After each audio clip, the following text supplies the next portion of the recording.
السلام عليكم ورحمة الله وبركاته. اللهم صل وسلم وبارك على سيدنا محمد وعلى آله وصحبه أجمعين. عاملين إيه؟ يا رب تكونوا بخير.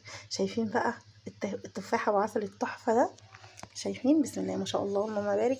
حاجة كده بجد يعني تحفة، وحاجة صحية جدا، وحاجة بجد متكلفة. مش التفاح بقى أبو عسل اللي احنا بنروح نشتريه بقى إيه، بيبقى في الحدايق، أكتريته بقى بتبقى في الحدايق، وبيكون عبارة عن سكر ولون صناعي، ما بيبقاش يعني، بتبقى حاجه مش صحيه بالميه. انتوا عارفين طبعا السكر وخطورته على صحه البني ادم يعني، وكمان الالوان الصناعيه اللي بيحطوها دي عشان تجذب الناس، عشان التفاحه شكلها كده يجذب الناس، طبعا بتبقى حاجه مش صحيه بالمره. شايفين؟ بسم الله ما شاء الله اللهم بارك.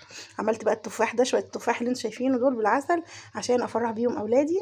بصوا الغامق ده اللي انتوا شايفينه ده اهو، ده انا عاملاه بالعسل الاسود، والفاتح ده اهو عاملاه بالعسل النحل الابيض. تمام كده، عاملاه بعسل النحل الابيض. بصوا بسم الله ما شاء الله اللهم بارك.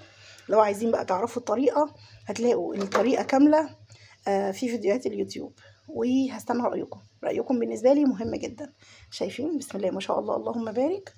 حاجه كده بسيطه جدا، ومكونات يعني اعتقد ان هي برضو بسيطه. اللي ما عندهاش عسل نحل مش مشكله، انا كان عندي اصلا برطمان صغير كده، فقلت ايه اعمله، ايه افرح بيه العيال. بس لو ما فيش عسل نحل عادي جدا العسل الاسود يسد، واحسن اصلا تفاح بالعسل بيبقى بالعسل الاسود عامه يعني.